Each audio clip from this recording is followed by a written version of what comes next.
오늘 저희들이 살펴볼 본문은 창세기 1장 26절로 28절 말씀입니다. 그런데 창세기 1장 1절은 항상 저희들이 매주 주보에 기록하도록 하겠습니다.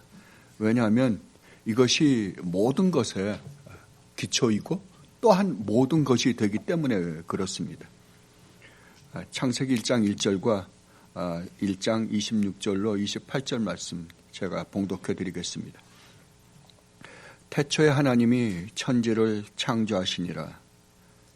하나님이 이르시되 우리의 형상을 따라 우리의 모양대로 우리가 사람을 만들고 그들로 바다의 물고기와 하늘의 새와 가축과 온 땅과 땅에 기는 모든 것을 다스리게 하자 하시고 하나님이 자기 형상 곧 하나님의 형상대로 사람을 창조하시되 남자와 여자를 창조하시고 하나님이 그들에게 복을 주시며 하나님이 그들에게 이르시되 생육하고 번성하여 땅에 충만하라. 땅을 정복하라. 바다의 물고기와 하늘의 새와 땅에 움직이는 모든 생물을 다스리라 하시니라. 아멘. 오늘 저희들이 살펴볼 주제는 어떤 면에서는 조금 어려운 주제입니다. 우리의 이해를 능가하는, 초과하는 주제일 것입니다. 그러나 이것은 우리가 반드시 알고 또 우리가 이것을 목적으로 살아야만 하는 사람들이기 때문에 여러분들에게 전해드립니다. 그러니까 오늘 여러분들이 말씀을 듣고 집에 가셔서 계속해서 묵상하고 또 묵상하고 해서 정말 성도가 누구이며 성도가 이 세상을 무엇을 목적으로 살아가야 되는지에 대해서 올바로 깨닫고 그렇게 살아가는 여러분들이 되시기를 진심으로 바랍니다. 우리는 지금 하나님이 우주 만물을 창조하시면서 하나님의 머릿속에 하나님의 온통 정신이 어디에 집중되어서 창조하시는지에 대해서 살펴보고 있습니다. 우리가 이미 공부한 것처럼 하나님이 우주 만물을 창조하시면서 하나님의 머릿속에 그 생각을 가지고 창조하신 것은 구속 언약입니다. 구속 언약이 하나님의 창조의 모든 것을 지배하고 있다고 해도 과언이 아닙니다. 그것을 우리는 몇 주에 걸쳐서 살펴보았습니다. 이러한 것을 우리가 살피는 것이 왜 중요한가? 왜냐하면 오늘날 인간들은 모든 중심을 우리들에게 두며 살아가는 사람들이기 때문에 그렇습니다. 또 예수를 믿는다라고 하는 사람들도 하나님이 우주 만물을 창조했고 하나님이 어떤 생각을 가지고 우주 만물을 창조하셨으며 그것을 하나님께서 어떻게 이루어 가시는가에 대해서 관심이 있는 게 아니라 이 안에서 우리가 무슨 일을 해야 되는가에 초점을 더 많이 가지고 있기 때문에 그렇습니다. 성경은 전체가 딱 한 가지입니다. 그게 뭐냐 그러면 하나님의 절대적 주권이에요. 하나님의 절대적 주권을 성경은 절대 단 1억분의 1이라도 양보를 하지 않습니다. 철저하게 절대적 하나님의 주권적 그 사역으로 말미암아 창조되었고 그 사역으로 말미암아 모든 것이 이루어진다고 성경은 이야기하고 있습니다. 그런데도 불구하고 어떤 사람들이 하나님이 창조를 하셨는데 그 창조가 잘못되어서 인간의 잘못으로 잘못되어서 하나님은 차선책을 사용해서 일한다라고 이야기하시는 분들이 얼마나 많은지 모릅니다. 그러나 여러분 분명히 알아두십시오. 절대로 그렇지 않습니다. 만약에 그렇게 된다고 한다면 하나님은 하나님이 아닙니다. 성경에 말하는 하나님이 아닙니다. 왜냐하면 하나님은 하나님이 창조하신 어떤 목적을 가지고 창조하신 그 창조 하나, 당신이 세우신 그 목적 하나도 성취할 수 없는 아무 능력도 없는 그러한 하나님, 이러한 하나님을 성경은 절대로 소개하고 있지 않습니다. 성경은 분명하게 말씀하십니다. 하나님은 전능하신 하나님이요 전지하실 뿐만 아니라 지혜가 무한하시며 그리고 하나님은 오직 하나님의 뜻을 쫓아만 일하시는 하나님이라고 분명히 성경은 이야기하고 있습니다. 그러므로 어떤 면에서는 하나님은 하나님의 창세 전에 삼위 하나님이 의논해서 결정하신 구속 언약을 성취하기 위해서 이 우주 만물을 창조했다라고 해도 틀린 말은 절대로 아닙니다. 그래서 사도 바울이 에베소서에서 이렇게 말씀하셨습니다. 찬송하리로다. 하나님 곧 우리 주 예수 그리스도의 아버지께서 그리스도 안에서 하늘에 속한 모든 신령한 복을 우리에게 주시되 곧 창세전에 그리스도 안에서 우리를 택하사 우리로 사랑 안에서 그 앞에 거룩하고 흠이 없게 하시려고 그 기쁘신 뜻대로 우리를 예정하사 예수 그리스도로 말미암아 자기 아들들이 되게 하셨으니 이는 그가 사랑하시는 자 안에서 우리에게 거저 주시는 바 그의 은혜의 영광을 찬송하게 하려 하는 것이라. 아멘. 여러분 여기서 보십시오. 여기 주어가 누굽니까? 하나님입니다. 하나님이 시작하셨고 하나님이 계획하셨고 하나님이 이루시고 하나님이 완성하실 거다. 이거예요. 우리는 이러한 하나님과 하나님이 하신 일에 대해서 다 이해하지 못합니다. 아니, 이해할 수도 없습니다. 어떻게 피조된 유한한 우리 인간이 무한하신 하나님의 그 놀라우신 계획과 그 하시는 일을 우리가 어찌 다 이해할 수 있겠습니까? 우리는 단지 하나님이 말씀하신 그 말씀을 믿음으로 받아들일 뿐입니다. 그런데 타락한 인간들이 얼마나 교만한지 모릅니다. 피조된 인간들이 자기들의 그 가지고 있는 보잘것없는 지성으로 그 하나님의 일, 더 나아가서 하나님 자신을 평가하려고 합니다. 이것은 한낱 개미가 인간의 생각을 평가하려고 덤비는 거나 다름이 없죠. 아니, 그거보다 아마 더 엄청난 차이가 있을 것입니다. 이것은 처음부터 말이 되지 않습니다. 그럼에도 불구하고 인간이 그렇게 하겠다라고 자꾸만 덤비는 이유는 인간이 철저하게 타락했기 때문에 그렇습니다. 이것에 대한 심판은 반드시 받을 것입니다. 그러므로 우리가 이해가 되지 않든 상관없이 하나님의 말씀, 하나님의 하신 말씀을 우리는 있는 그대로 받아들일 뿐입니다. 그래서 성경은 믿음을 요구하는 것입니다. 우리가 하나님이 말씀하신 것 그대로 우리가 이해가 되면 믿음을 요구할 필요가 없습니다. 믿음을 요구하신 이유는 우리가 우리의 이성으로 우리의 지성으로 그걸 다 이해할 수 있는 능력이 우리에게 없기 때문에 하나님께서 믿음을 요구하시는 것입니다. 그런데 재미있는 것은 그 믿음을 쫓아 하나님의 말씀을 받아들이고 쫓아갈 때 우리가 누릴 수 있는 기쁨과 행복과 그 축복은 이루 말할 수 없습니다. 우리는 오늘부터 몇 주에 걸쳐서 하나님이 이제 우리 인간을 창조하신 그러니까 26절로 29절 말씀 그 안에서 인간을 창조하신 그 말씀 안에서 그 말씀이 담겨 있는 의미가 무엇인가에 대해서 살펴볼 것입니다. 오늘 우리가 읽은 그 본문 26절로 28절 말씀을 보면 거기에서 우리가 세 가지를 발견할 수 있습니다. 첫째는 우리 인간을 하나님께서 모든 창조의 마지막 날에 그것도 마지막 날 마지막에 창조하셨다는 사실입니다. 그리고 둘째로 이 세상에 수많은 생명체들을 창조하셨는데 유일하게 우리 인간만 하나님의 형상대로 창조하셨다고 성경은 기록하고 있습니다. 그리고 세 번째로 하나님의 형상대로 창조되는 우리 인간에게 이 우주 만물을 다스릴 수 있는 놀라운 특권을 허락해 주셨다라고 성경은 말씀하십니다. 그러니까 이것에 대한 의미들을 우리는 앞으로 몇 주에 걸쳐서 하나하나 살펴보도록 하겠습니다. 오늘은 특별히 첫 번째 말씀인 하나님께서 우리 인간을 맨 마지막 날, 맨 마지막에 창조한 이유에 대해서 살펴보도록 하겠습니다. 이것도 우리가 이미 살펴본 것처럼 구속 언약과 밀접한 관계를 가지고 있음을 우리는 발견하게 될 것입니다.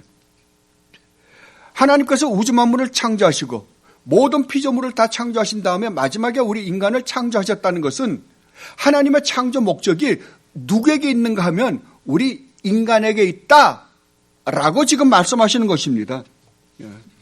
다른 말로 하면 이 우주 만물을 하나님은 우리 인간을 위해서 창조하셨다라고 해도 틀린 말은 아닙니다. 그렇다면 하나님이 맨 마지막에 우리 인간을 창조하신 그 목적이 무엇인가? 그 목적을 아는 것이 굉장히 중요합니다. 왜냐하면 그 목적을 우리가 뚜렷하게 알면 그 과정 속에서 그 목적을 이루기 위하여 일어나는 그 과정 속에서 일어나는 모든 일들은 바로 그 목적을 위해서 주어진 과정에 불과하기 때문에 그렇습니다. 다른 말로 하면 그 목적을 우리가 분명하게 알고 나면 그 과정 속에서 뭐 타락이라든지 하나님의 구속사역이라든지 하는 모든 것은 결국 그 목적을 이루기 위한 하나의 과정 속에서 일어나는 일이잖아요. 그러니까 그 목적을 아는 게 굉장히 중요합니다. 그리고 또 그 목적이요. 하나님이 세우신 그 목적은 필연적입니다. 왜냐하면 하나님이 그 목적을 세웠기 때문에 그 목적은 하나님께서 반드시 이루실 것입니다. 하나님께서 반드시 이루신다고 한다면 그 목적은 반드시 일어날 수밖에 없습니다. 일어날 수밖에 없다는 것은 필연적이라는 거 아니에요. 만약에 그 목적이 하나님이 세우신 목적이 반드시 일어날 수밖에 없는 필연이라고 한다면 그 과정은요. 그 목적을 이루기 위하여 일어나는 이 과정은 어떻습니까? 과정도 필연이죠. 당연히 필연입니다. 여러분이 이야기해요. 여러분이 이 세상에 살면서 이 세상에 수많은 우리가 이해 안 되는 일이 벌어집니다. 어떻게 하나님이 계신다면 어떻게 이런 일들이 일어날 수 있는가? 라는 많은 의문점이 있습니다. 그러나 우리가 그 목적을 뚜렷하게 알면 우리가 그런 의문을 가질 필요가 없어요. 왜냐하면 이 과정도 뭐라고요? 필연이기 때문에 그렇습니다. 세상 사람들은 절대 이것을 이해 못합니다. 이것을 이해할 수 있는 유일무이한 분은 성도들밖에 없습니다. 왜냐하면 성도들만 이것을 이해할 수 있는 믿음을 가지고 있기 때문에 그렇습니다. 다른 말로 하면 하나님이, 성령 하나님이 그들 안에 계셔서 이것을 이해케 하기 때문에 그래요. 이해하고 그것을 믿음으로 받아들이게 하는 역사가 성도들 안에서 일어나기 때문에 그렇습니다. 그래서 오늘은 그 목적에 대해서 우리가 분명하게 해둘 것입니다. 그러면 이 세상은 그 목적을 향해서 갈 수밖에 없고, 아니 다른 말로 하면 여러분은 그 목적을 위해서 살 수밖에 없는 존재라는 거예요. 그죠? 만약에 여러분들이 그 목적을 향해서 여러분들이 참 성도인데도 불구하고 그 목적을 위해서 살지 않는다고 한다면 어떨까요? 하나님은요. 둘 중에 하나일 거예요. 여러분들은 참 성도가 아니든지 아니면 하나님이 어떻게 해서든지 그 목적을 향해서 가게끔 만들든지요. 그래서 우리에게 이런저런 고난이 오는 것입니다. 왜? 우리는 그 목적을 향해서 가야만 하는데도 불구하고 자꾸만 삐지니까요. 딴 데로 빠지니까요. 그래서 게알더스 보세라는 신학자가 이렇게 말씀하셨습니다. 하나님의 창조 목적, 이건 제가 조금 변형을 시킨 겁니다. 그냥 쉽게요. 하나님의 창조 목적은 모든 창조와 그 안에서 일어나는 모든 일, 즉 타락이나 구속의 역사보다도 뭐라고요? 우선한다고요. 우선해요. 다른 말로 하면 이 세상에서 이 세상 인간이 살고 있는 이 역사 안에서 일어나는 모든 일은 하나님의 세우신 그 목적 때문에 일어난다. 필연적으로 일어나는 것. 필연입니다. 우연이 없습니다. 필연입니다. 우연처럼 보이는 일도 하나님께는 필연입니다. 그러면 제일 중요한 것은 하나님께서 세우신 목적이 무엇인가 하는 것입니다. 그러면 이 하나님께서 창조하시고 마지막 우리 인간을 마지막에 창조하신 목적이 무엇인가? 여기에 대해서 두 가지입니다. 첫째는 타락한 세상과 타락한 인간들입니다.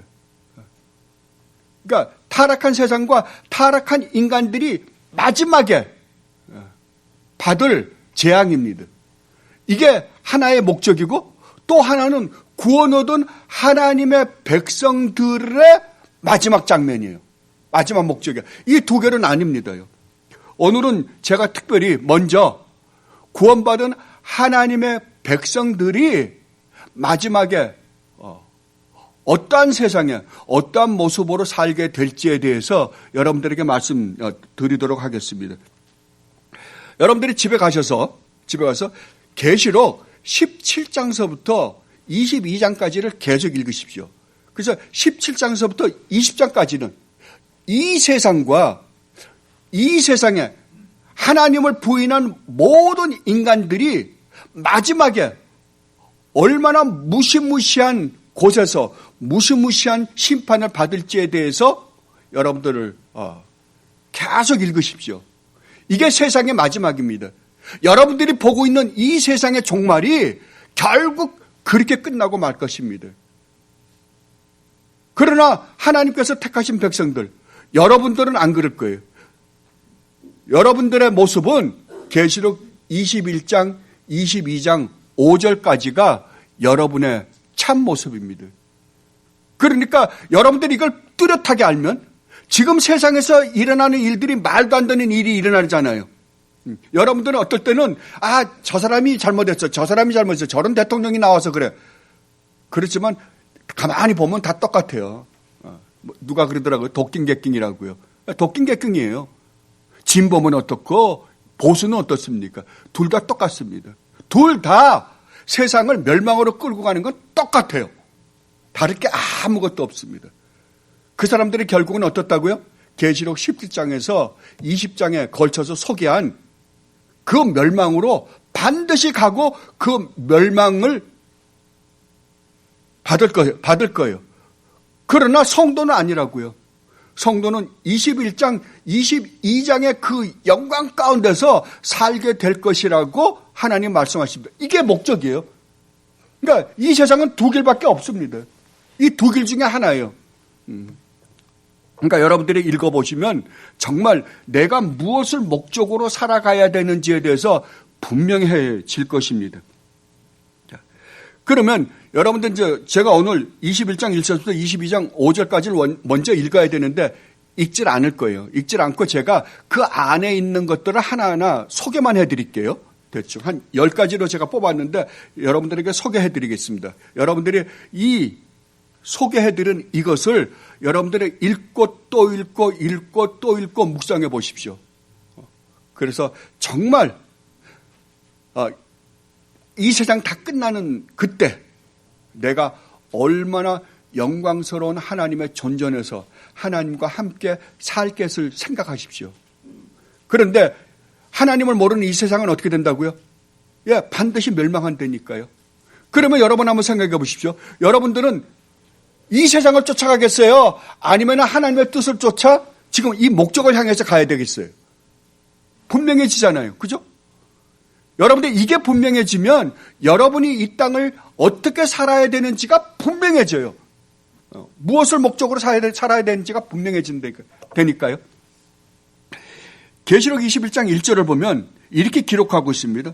또 내가 새 하늘과 새 땅을 보니 처음 하늘과 처음 땅이 없어졌고 바다도 다시 있지 않더라. 뭐라고요? 처음 땅과 처음 하늘이 없어졌답니다. 지금 우리가 보고 있는 이 세상, 이 타락한 세상은 없어진답니다. 없어지고 이 세상은 완전히 새롭게 된대요. 자, 그렇다면 만약에 여러분이 이 세상 걸 가지고 있다면 어떻게 될까요? 다 없어지겠죠. 여러분 손에 남아있는 거 아무것도 없습니다. 진짜 여러분들이 소유해야 될 건 어디예요? 지금 여러분들이 보고 있는 이 세상이 아니라 새하늘과 새 땅입니다. 왜 그러면 하나님께서 이렇게 일하시는가? 여러분이 이미 아시는 것처럼 처음에 우리 인간이 하나님을 배반할 때, 아담과 하와가 하나님을 배반할 때 하나님이 아담과 하와를 저주할 뿐만 아니라 이 우주도 하나님이 저주를 해버리셨기 때문에 그렇습니다. 그렇다면 이 세상은 지금 어떤 세상이에요? 하나님의 저주를 받은 세상입니다. 그걸 창세기 3장 17절에서 이렇게 기록하고 있습니다. 아담에게 이르시되 내가 내 아내의 말을 듣고 내가 내게 먹지 말라 한 나무의 열매를 먹었은즉 땅은 너로 말미암아 저주를 받고. 하나님은 이미 땅을 저주를 해버렸어요. 그러니까 이 땅은 저주받은 세상이에요. 저주받은 세상이니까 인간과 화목할 수가 없어요. 우리 인간이 하나님 말씀을 순종해서 하나님과 화목했다면 이 세상도 우리의 인간의 말을 잘 듣고 화목하게 되었을 거예요. 그러나 우리가 하나님 말씀에 불순종하고 역행을 하자 이 세상의 모든 우리와 관계를 맺는 모든 것들이 우리를 역행하는 거예요. 모든 것들이. 그래서 여러분들 조그마한 별거 아닌 모기 한 마리에 물려도 그냥 야단 법석을 치잖아요. 그 조그마한 개미에 물려서도 그냥 기절하고 넘어지잖아요. 조그마한 개미에 물렸는데 기절해버려요. 그러니까 얼마나 비참한 세상이 되어버렸습니까? 이게 왜 그렇다고요? 왜냐하면 인간이 하나님을 거스르자, 역행하자 이 세상에 우리를 순종해야 할 하나님이 우리를 이 세상을 다스리라 그랬는데 다스리지 못하고 이 세상에 우리를 역행하는 거예요. 그래서 그렇게 돼버린 겁니다. 그러나 우리 인간이 구원을 받을 때 이 세상도 반드시 구원을 받을 것입니다. 왜냐하면 우리의 잘못 때문에 이 세상에 저주를 받았다면 우리의 구원이 온전히 이루어지는 때 이 세상도 구원받을 거 아니에요. 그러니까 그때야 진짜 영원히 썩지 않고 쇠하지 않는, 절대 우리를 역행하지 않는, 전적으로 우리에게 순종하고 복종하는 새하늘과 새 땅을 하나님께서 만들어 주실 것이다 라고 성경은 분명하게 이야기하고 있습니다. 그러니까 이 세상은 지금 여러분들이 보는 이 세상은 여러분들이 영원히 살 세상이 아니에요. 이 몸도 우리가 영원히 살 몸이 아니라고요. 왜? 하나님이 이 몸을 저주했기 때문에 그래요. 너희가 흙에서 만들어졌기 때문에 흙으로 돌아갈 것이다 라고 하나님께서 분명히 말씀하셨습니다. 그러나 새하늘과 새 땅에서 살 우리의 육신은 다르다라고 고린도전서 15장에 사도 바울이 분명히 말씀하시잖아요. 그 몸을 입고 우리는 영원히 하나님과 함께 살게 될 것입니다. 그래서 지금 이 우주도 하나님의 백성들의 구원을 학수고대하고 있다라고 이야기를 합니다. 우리는 절대 들리지도 않죠. 이들이 말하는 걸 우리가 어떻게 듣습니까? 못 듣잖아요. 그러나 성경은 분명히 이야기합니다. 사도 바울이 뭐라 그러나 그러면 이 세상도, 저주받은 이 세상도 하루속히 우리의 구원이 이루어져서 자기네들도 더 이상 이러한 죽음을 맛보지 않고 썩지 않고 쇠하지 않는 영원한 몸을 입기를 학수고대하고 있다라고 말씀을 하십니다. 그게 로마서 8장 19절로 22절 말씀입니다. 피조물이 고대하는 바는 하나님의 아들들이 나타나는 것이니 피조물이 허무한 데 굴복하는 것은 자기 뜻이 아니요 오직 굴복하게 하시는 이로 말미암음이라. 그죠? 피조물이 무슨 잘못한 게 없잖아요. 잘못은 인간이 했죠. 그런데 인간의 잘못 안에 피조물도 함께 저주를 받은 거예요. 그 바라는 것은 피조물도 썩어짐의 종로로 탄 데서 해방되어 하나님의 자녀들의 영광의 자유에 이르는 것이니라. 피조물이 다 이제까지 함께 탄식하며 함께 고통을 겪고 있는 것을 우리가 아느니라. 그래서 여러분들 나무들도 보면 썩어 나가고 벌레 먹고, 그러면 동물들도 보면 여러분 참 비참한 일들이 많이 벌어지잖아요. 바다는 바다에서, 그 공중에 나는 새들은 새들끼리, 그 다음에 육지에 사는 곤충이나 동물들 보세요. 그냥 그렇잖아요. 정말 비참한 일들이 벌어지고 있잖아요. 이 자연은 자연대로 뭐 지진이라든지 허리케인이라든지 뭐 태풍이라든지 쓰나미라든지 이런 일들이 계속해서 일어나고 있는 일은, 그것은 지금 이 세상이 저주를 받아 가지고 있는 상태이기 때문에 그래요. 그러나 우리 인간이 하나님으로부터 온전히 구원받아 회복될 때 이 세상도 하나님께서 다 그 안에서 회복시켜 주실 것이다 라고 말씀하십니다. 그 땅이 우리가 영원히 살 땅이다 라고 말씀하십니다. 그리고 그곳이 어느 곳인가 라고 할 때 그곳에는 속된 것이나 가증한 것은 아무것도 없고 거짓말하는 것 또한 없다라고 이야기합니다. 무엇이나 속된 것이나 가증한 일 또는 거짓말하는 자는 결코 그리로 들어가지 못하되 오직 어린 양의 생명책에 기록된 자들만 들어가리라. 여러분 한번 생각해 보세요. 속된 것이나 가증한 것, 거짓말하는 것이 아무것도 없다고 한다면 그 나라를 한번 상상해 보라고요. 얼마나 아름다운 세상이겠습니까? 여러분 여기서 솔직하게 해서 밖에 사는 세상 사람들은 말할 것도 없고 교회 안에서도 서로가 못 믿죠. 그죠? 어떨 때는 내가 이 말을 저 사람한테 해도 될까 안 될까? 왜냐하면 하도 이게 그냥 남 이야기를 좋아하는 사람들이 모여 있는 곳이라 그래서 교회 안에서 정말 솔직하게 내 안에 있는 것을 털어놓고 이야기할 수 있는 사람도 몇 안 돼요. 안 그래요? 이렇게 무시무시한 세상이 됐다니까요. 그러나 교회는 그러한 곳이 되면 안 돼요. 왜요? 교회는 하나님 나라의 모습을 띠고 있어야 되기 때문에 그래요. 근데 또 하나 무서운 거는 교회 안에 가라지가 있기 때문에 또 무서워요. 그러니까 우리가 사는 세상이 얼마나 힘든 세상인가 보세요. 그러나 그 나라는 어떻다고요? 속된 것이나 가증한 것이나 거짓말하는 것이 아무것도 없다고요. 오직 진리만이 존재하는 곳이라고요. 그리고 세 번째로 이렇게 말씀하십니다. 계시록 25장 4절을 보면 모든 눈물을 그 눈에서 닦아주시니 다시는 사망이 없고 애통하는 것이나 곡하는 것이나 아픈 것이 다시 있지 아니하리니 처음 것들이 다 지나갔음이라. 왜 이러한 것들이 이 세상에 있어요? 고통이나 근심이나 걱정이나 두려움이나 다툼이나 죽음 같은 게 이 세상에 왜 있냐고요. 죄의 결과잖아요. 그러니까 이 세상에서 악이 존재하는 모든 것들은 죄의 결과입니다. 그러니까 동성연애 같은 것도 마찬가지예요. 동성연애는 처음서부터 그들이 태어날 때 자기는 그러한 성향을 가지고 태어난 게 아니라 그것이 죄의 결과예요. 여러분, 모든 인간은 다 태어나면서부터 죄인이잖아요. 그러니까 우리는 각자 자기가 가지고 있는 죄의 모습이 어떠한 모습들이 또 특별하게 나타나는 것들이 있어요. 여러분, 그러니까 모든 인간들을 보면요, 욕심이 한량이 없어요. 다 이기적이에요. 왜 그래요? 죄의 결과예요. 그러면 나는 처음부터 그런 이기적인 존재, 이기적인 성향이 있기 때문에 나는 정말 욕심이 한량이 없고 남의 것을 탐내는 성향이 있기 때문에 그럼 봐줘요? 아니잖아요. 남의 걸 내가 가지고 싶어하는 성향이 있으니까 남의 거 그냥 가져도 되냐고요. 아니잖아요. 근데 동성연애는 왜 그래요? 똑같은 건데요.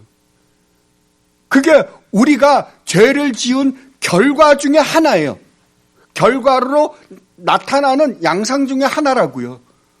그러면 그것도 어떻게 해야 돼요? 회개하고 돌아와야죠. 우리가 거짓말하는 것, 남을 속이는 것, 음란하게 남을 간음하는 것, 그 모든 것은 회개하고 돌이켜야 되는 것처럼 그것도 똑같이 회개하고 돌이켜야 되는 거예요.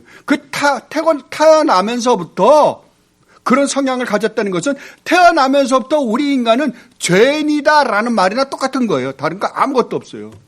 여러분, 이걸 분명히 인식해야 돼요. 그런데 오늘날 사람들이 뭐라 그럽니까? 그 무슨 봐주자예요. 뭘 봐줘요, 봐주기를요. 그러면 거짓말하는 것도 봐줘야 되고 도둑질하는 것도 봐줘야 되고 다 봐줘야 될 거 아니에요. 왜? 그런 성향인데 어떡할 거예요? 아닙니다. 절대 아닙니다. 그런데 그곳에는 뭐가 없다고요? 이런 게 없다니까요. 이런 게 없다고요. 참 저는 이 구절을 읽을 때 항상 좋은 게 뭐냐면 모든 눈물을 그 눈에서 우리 주님이 직접 닦아주신답니다. 자, 그러면 주님이 우리 눈물을 직접 닦아주시려면 여러분이 어떤 경험이 있어야 돼요? 눈물을 흘려본 경험이 있어야 될 거 아니에요. 이 세상에서 온갖 쾌락이란 쾌락은 다 눌리고 하나님을 이용해서 부귀영화는 다 누렸는데 무슨 눈물을 닦아줄 눈물이 있어야 닦아주죠. 귀샤대기 안 맞으면 다행이지. 그 귀샤대기 맞아야죠, 그건요. 하나님을 이용해서 자기 사리사욕은 다 챙기고 별의별 짓 다 했잖아요. 아닙니다. 정말 여러분들이 하나님의 말씀을 쫓아 살려고 하면 여러분 눈물 안 흘릴 수가 없어요. 왜? 세상에 가고 있는 그 길을 역행해서 가야 되니까 그러는 거예요. 세상으로부터 바보 취급을 받는다니까요. 어리석다는 말을 들을 것이고요. 미련하다는 말을 들을 것이고 어떤 면에서는 저건 광신자다라는 말까지 들을지 모릅니다. 여러분 한번 노아를 생각해 보세요. 전 가끔가다 노아를 생각해 보는데 120년 동안입니다. 120년 동안 하나님이 야 내가 물로 세상을 심판할 테니까 너는 방주를 지어. 근데 뭐 한 달 있다가 그 심판을 내렸으면 얼마나 우리 애들만 뽀다구 나겠어요. 얼마나 좋겠어요. 맞잖아. 그러니까 예비를 해도 그냥 한 30일 후에 하는데 가끔 가다가 소나기가 한 번씩 오고 그러면 봐라 금방 올 거다. 근데 120년 동안 햇빛은 짱짱하고 아무 일도 안 일어나는데 야 하나님이 반드시 물로 심판할 것이다. 그리고 미친 사람처럼 자기가 그냥 그 방주를 짓고 있는 모습을 한번 상상해 보세요. 세상 사람들이 뭐라 그랬겠어요? 저 미련한 놈, 저 어리석은 놈. 지금 벌써 몇 년째냐? 저게 또라이지 뭐야? 안 그러겠어요? 이게 성도라니까요. 이걸 믿음으로 살았다라고 그럽니다. 믿음으로요. 성도는 지금 뭘 기다리는 거예요? 우리 주님이 오시는 날 이 세상은 반드시 심판이 있을 것이라는 건 믿는 사람들이잖아요. 그리고 이 세상은 반드시 멸망해서 모두가 다 지옥에 갈 거라고 우리는 믿는 사람들이에요. 세상 사람은 뭐라 그래요? 웃기고 있네 그래. 야, 빅뱅이란다. 빅뱅. 지금도 우주는 팽창하고 있네. 하나님의 창조 웃기고 있네. 원자가 갑자기 어느 날 빵 터져가지고 이렇게 된 거래. 그러잖아요 지금. 하나님 같은 소리 하고 있다. 하나님이 계시면 야 세상이 이러냐? 하나님 믿으려면 내 주먹이나 믿어라 임마. 그런 세상이잖아요. 아닙니다. 절대 아닙니다. 반드시 심판이 있을 것입니다. 그리고 여러분들이 정말 하나님 말씀을 쫓아 삶으로 말미암아 겪는 모든 일은 그때 하나님이 여러분 눈에서 흘린 그 눈물을 직접 우리 주님이 닦아주시겠다고 약속하셨습니다. 저는 믿습니다. 그래서 비록 내가 힘들고 어렵고 정말 내가 어떨 때는 자존심 상하고 속이 상하고 그래더라도 이 길을 반드시 갈 것입니다. 그리고 네 번째로 계시록 21장 23절이나 25절에서 이렇게 말씀하십니다. 그 성은 해나 달의 비침이 쓸데없으니 이는 하나님의 영광이 비치고 어린 양이 그 등불이 되심이라. 낮에 성문들을 도무지 닫지 아니하리니 거기에는 밤이 없을 것임이라. 아멘. 거기에는 어둠이 전혀 없고 온통 하나님의 영광으로 충만할 것이라고 말합니다. 거기에는 뭐가 없어요? 악이 없습니다. 더 이상 죄가 없습니다. 여러분 한번 생각해 보세요. 여러분들이 이 세상에서 괴로운 게 뭐예요? 인간관계에서도 괴로운 게 뭐예요? 악과 죄가 만연해 있는 거잖아요. 아니 더 나아가서 그래 세상은 또 그렇다 하더라도 우리 안에 토사리고 있는 죄가 있잖아요. 정말 이제는 이제 거짓말하고 싶은 생각이나 무슨 욕심이나 이런 게 좀 안 났으면 좋겠어요. 근데 없어집니까? 안 없어집니다. 이 세상을 여러분 가만 보세요. 완전히 거짓된 세상이에요. 거짓말하지 않으면 살 수 없는 세상이라고 이제는. 그죠? 그리고 남을 밟지 않고 남을 죽이지 않고는 살 수 없는 세상이 되어버리고 말았어요. 이게 오늘날 우리가 사는 세상이라고요. 근데 성경은 뭐라 그래요? 그 나라에는 그런 것이 없다 그럽니다. 없다고. 그리고 다섯 번째로 계시록 21장 18절로 21절에서 우리 성도가 얼마나 아름다운 모습을 띌까, 얼마나 영광스러운 모습을 띌까를 보석으로 표현을 합니다. 그 성곽은 벽옥으로 쌓였고 그 성은 정금인데 맑은 유리 같더라. 그 성의 성곽은 성곽의 기초석은 각색 보석으로 꾸몄는데 첫째 기초석은 벽옥이요, 둘째는 남보석이요, 셋째는 옥수요, 넷째는 녹보석이요, 다섯째는 홍만호, 여섯째는 홍보석이요, 일곱째는 황옥이요, 여덟째는 너곡이요, 아홉째는 다망옥이요, 열째는 비치옥이요, 열한째는 청옥이요, 열두째는 자수정이라. 그 12문은 12진주니 각 문마다 한 개의 진주로 되어 있고 성의 길은 맑은 유리 같은 정금이더라. 이것은 그 예루살렘 성전을 묘사한 게 아니라요, 성도입니다. 성도의 영광을 이렇게 보석으로 지금 묘사하고 있는 것입니다. 다른 말로 하면 성도는 그 나라에서 어떤 모습을 띌 거라고요? 예, 죄를 지을래야 지을 수도 없는 존재가 된답니다. 온전히 하나님의 거룩하심과 하나님의 의로우심과 하나님의 선하심과 같은 완전히 하나님의 형상을 닮은 존재가 될 것이라고 성경은 이야기합니다. 여러분 한번 생각해 보세요. 왜 괴로워요? 여러분이 가지고 있는 여러분 생각 안에 악과 죄가 있기 때문에 괴로운 거잖아요. 근데 그때는 어떻다고요? 온전히 거룩하고 온전히 의롭고 온전히 선해서 죄를 짓고 싶은 생각조차도 안 난답니다. 얼마나 아름답습니까? 그러니 그 안에 무슨 고통이 있겠어요? 우리는 하나님 나라 가면 아주 재미가 없을 거라고 생각해요. 재미가 없을 거라는 생각조차도 없어요. 하나님의 영광 가운데서 그 영광을 바라보며 영원히 즐거워할 거예요. 그 희열과 기쁨과 그 행복 가운데서 어떻게 할 줄 모를 거예요. 왜? 그런 생각조차가 없으니까요. 지루하다, 힘들다 이런 생각이 없을 테니까요. 한번 생각해 보세요. 그리고 여섯 번째로 우리는 하나님의 자녀로서 하나님의 공주나 왕자들로서 영원히 하나님과 함께 살 것이라고 이야기합니다.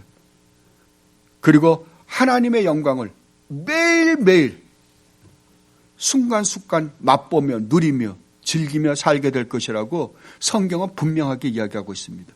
내가 들으니 보좌에서 큰 음성이 나서 이르되 보라, 하나님의 장막이 사람들과 함께 있으며 하나님이 그들과 함께 계시리니 그들은 하나님의 백성이 되고 하나님은 친히 그들과 함께 계셔서 그의 얼굴을 볼 터이요 그의 이름도 그들의 이마에 있으리라. 아멘. 여러분, 하나님의 우주 만물을 창조하시고 우리 인간을 창조하신 목적이 뭐라고요? 예, 하나님의 그 영광을, 하나님의 그 아름다움을 우리로 하여금 영원히 맛보고 즐기고 누리게 해주기 위해서 창조하셨어요. 이 세상에서 가장 가치 있는 게 뭐예요? 하나님이세요. 그 하나님을 우리로 하여금 맛보고 즐기고 누리게 해주고 싶어서 그랬다니까요. 그러나 지금 우리는 그 하나님의 아름다움을 그냥 믿음이라는 눈으로 어렴풋이 안개 속에서 보듯이 보는 거잖아요. 과거에 옛날에요. 주님이 계셨던 그 당시에는 거울이요, 동판을 막 이렇게 광을 내면 반짝반짝 하잖아요. 그걸로 자기 얼굴을 보면 어떻습니까? 제대로 보입니까? 안 보이잖아요. 그런 식으로밖에는 우리가 주님을 못 봐요. 그러나 그날에는 그 하나님의 영광을 어떻게 한다고요? 얼굴과 얼굴을 마주 대하고 보는 것 같이 본답니다. 이게 하나님께서 우리에게 주시고자 하시는 최고의 축복입니다. 이거보다 더 큰 축복은 없습니다.